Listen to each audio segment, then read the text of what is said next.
ಎಲ್ರಿಗೂ ನಮಸ್ಕಾರ. ಏಕಲವ್ಯ ಯೂಟ್ಯೂಬ್ ಚಾನಲ್ಗೆ ನಿಮಗೆ ಸ್ವಾಗತ. RRB NTPC ಪರೀಕ್ಷೆಗೆ ತಯಾರಿ ನಡೆಸತಕ್ಕಂಥ ಅಭ್ಯರ್ಥಿಗಳಿಗೆ ಮತ್ತೊಂದು ಸಿಹಿ ಸುದ್ದಿ ಇದೆ. RRB NTPC ಪರೀಕ್ಷಾ ಸರಣಿ 2025-26 ಅಧಿಸೂಚನೆ ಇನ್ನೇನೋ ಬರ್ತಾ ಇದೆ. ಇನ್ನೊಂದೆರಡು ತಿಂಗಳಲ್ಲಿ ಅಧಿಸೂಚನೆ ಆಗಬಹುದು. ಹಾಗಾಗಿ ಈ ಪರೀಕ್ಷೆಗೆ ತಯಾರಿ ನಡೆಸತಕ್ಕಂಥ ಅಭ್ಯರ್ಥಿಗಳು ದಯವಿಟ್ಟು ನಿಮ್ಮ ತಯಾರಿಯನ್ನು ಮುಂದುವರಿಸಿ. ಈಗ ಆಲ್ರೆಡಿ NTPC ಎಕ್ಸಾಮ್ಸ್ನ ಬರೆದು CBT 1ನಲ್ಲಿ ಕ್ವಾಲಿಫೈ ಆಗದೆ ಇರತಕ್ಕಂಥ ಅಭ್ಯರ್ಥಿಗಳು ಮತ್ತೊಂದು ಅವಕಾಶ ನಿಮಗೆ ಸಿಗುತ್ತೆ. ಇದು ನವೆಂಬರ್ ಅಥವಾ ಡಿಸೆಂಬರಲ್ಲಿ ಅಧಿಸೂಚನೆ ಆಗೋ ಸಾಧ್ಯತೆಗಳು ಹೆಚ್ಚಿದೆ. ಹಾಗಾಗಿ ಈ ಎಕ್ಸಾಮ್ ಬಗ್ಗೆ ಒಂದಿಷ್ಟು ಮಾಹಿತಿನ ನಿಮಗೆ ಈಗ ತಿಳಿಸ್ಕೊಡ್ತೀನಿ.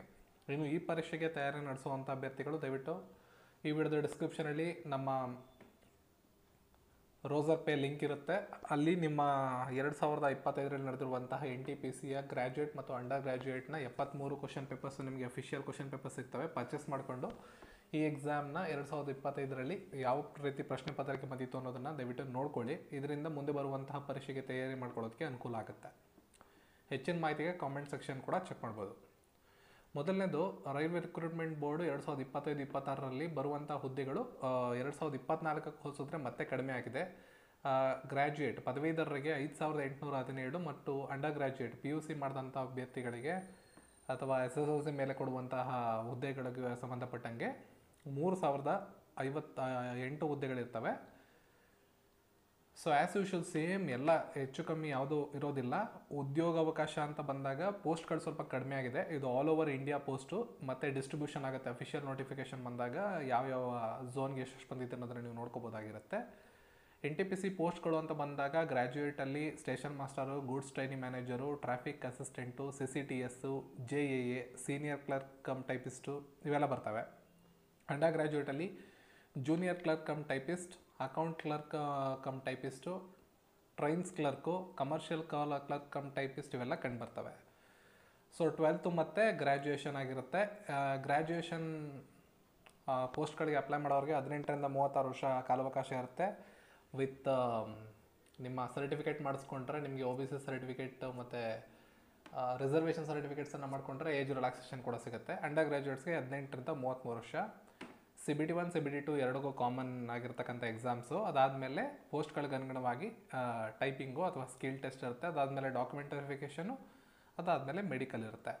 RRB ಬೆಂಗಳೂರಿನ ವೆಬ್ಸೈಟ್ಗೆ ಹೋಗಿ ನೀವು ಇದನ್ನು ಚೆಕ್ ಮಾಡ್ಕೋಬೋದು. ಸೊ ಟೋಟಲ್ ವೇಕೆನ್ಸೀಸ್ ಈ ಸಲ ಬರುವಂಥದ್ದು 8875 ಎರಡರಿಂದ. ಅದರಲ್ಲಿ 5817 ಗ್ರ್ಯಾಜುಯೇಟು, 3058 ಅಂಡರ್ ಗ್ರ್ಯಾಜುಯೇಟ್ ಆಗಿರುತ್ತೆ. ಸೊ ಅದರ ಡಿಸ್ಟ್ರಿಬ್ಯೂಷನ್ನ ಕೂಡ ಕೊಟ್ಟಿದ್ದಾರೆ. Station master 615, trainee manager, goods training manager 3423, metro ರೈಲ್ವೆಯ ಟ್ರಾಫಿಕ್ ಅಸಿಸ್ಟೆಂಟ್ 59, CCTS 161, JAA 921 ಹಾಗೂ senior clerk cum typist 638. Zone wise ಕೂಡ ಡಿಸ್ಟ್ರಿಬ್ಯೂಟ್ ಮಾಡಿರ್ತಾರೆ. ನೆಕ್ಸ್ಟು ಅಂಡರ್ ಗ್ರ್ಯಾಜುಯೇಟಲ್ಲಿ junior clerk cum typist 163, accounts clerk cum typist 394, trains clerk 77 and commercial clerk cum typist 2424 ಆಗಿರುತ್ತೆ. ಇದು previous ಪೋಸ್ಟ್ಗಳು. 2019ರಲ್ಲಿ ಮೊದಲನೇ ಸಲ ನೋಟಿಫೈ ಮಾಡಿದರು. ರೀಸೆಂಟ್ ಆಗಿರೋ ನೋಟಿಫಿಕೇಷನ್ಸಲ್ಲಿ ಗ್ರ್ಯಾಜುಯೇಟು 24,000 ಇತ್ತು, ಅಂಡರ್ ಗ್ರ್ಯಾಜುಯೇಟು 10,000 ಇತ್ತು. ಒಟ್ಟು 35,000 ಪೋಸ್ಟ್ಗಳನ್ನ ಭರ್ತಿ ಮಾಡ್ಕೊಂಡಿದ್ರು 2019ರ ಅಧಿಸೂಚನೆಯಲ್ಲಿ. ಕಳೆದ ವರ್ಷ 2024ರಲ್ಲಿ ಅಧಿಸೂಚನೆಯನ್ನು ಮತ್ತೆ ಬಿಟ್ಟಿದ್ರು. ಅದರಲ್ಲಿ 8,000 ಗ್ರ್ಯಾಜುಯೇಟ್ಸನ್ನು ಆಯ್ಕೆ ಮಾಡ್ಕೊಂಡಿದ್ರು ಮತ್ತು 3,445 ಅಂಡರ್ ಗ್ರ್ಯಾಜುಯೇಟ್ಸು, ಒಟ್ಟು 11,558 ಪೋಸ್ಟ್ಗಳನ್ನು ತುಂಬಿಕೊಂಡಿದ್ರು ಕಳೆದ ವರ್ಷ. ಈಗ ಬರಲಿರುವಂಥ ಅಧಿಸೂಚನೆಯಲ್ಲಿ ಇನ್ನೂ ಪೋಸ್ಟ್ಗಳು ಕಡಿಮೆ ಆಗ್ತವೆ. 5817 graduate, 3,058 under graduate, 8,875 all over India ನಿಮಗೆ ಪೋಸ್ಟ್ಗಳನ್ನು ತುಂಬಿಕೊಳ್ತಾರೆ.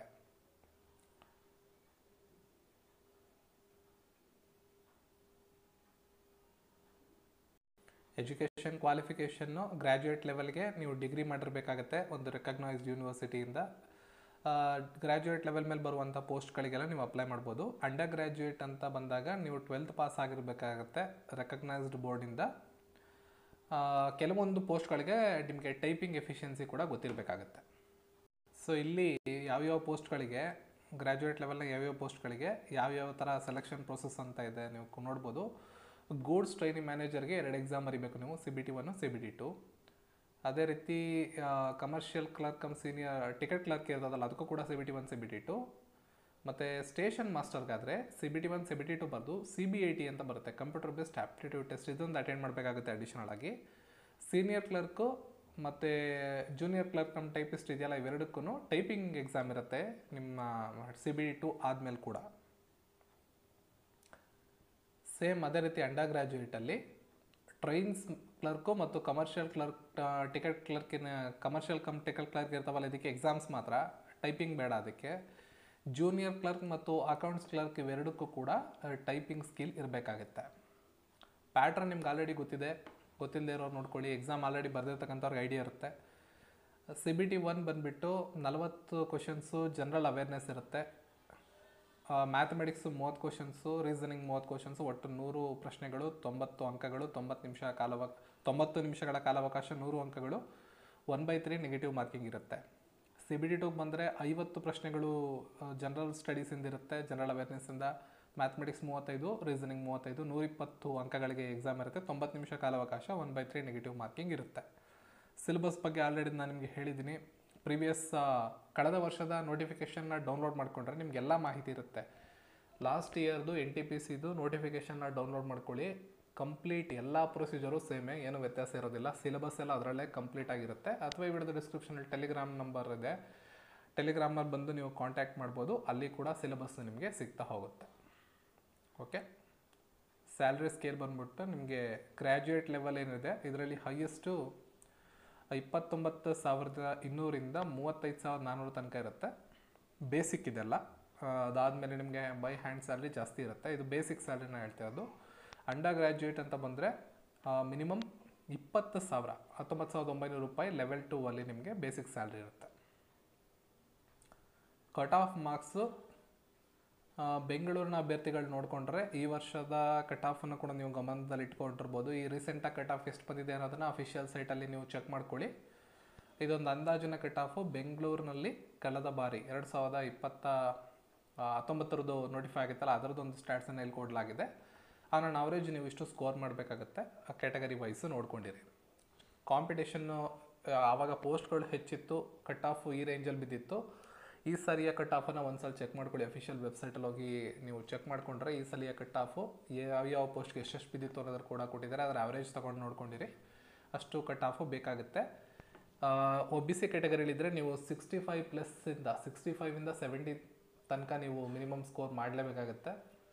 CBT2ಗೆ ಹೋಗಬೇಕು ಅಂದರೆ ಮೊದಲನೇ ಹಂತದ ನಾನು ಹೇಳ್ತಾ ಇರೋದು ಇಲ್ಲಿ 64ರಿಂದ 70 ತನಕ, ಅಪ್ ಟು 70 ತನಕ ಸ್ಕೋರ್ ಮಾಡಿದ್ರೆ ಮಾತ್ರ ಒಂದು ಪಾಸಿಬಿಲಿಟಿ ಇರುತ್ತೆ. ಜನರಲ್ ಆದರೆ. OBC ಆದರೆ ನಿಮಗೆ 60+ 55ಇಂದ 60 ತನಕ ಹೋದರೂ ಒಂದು ಚಾನ್ಸ್ ಇರುತ್ತೆ. ಇನ್ನು SC/ST ಅಭ್ಯರ್ಥಿಗಳು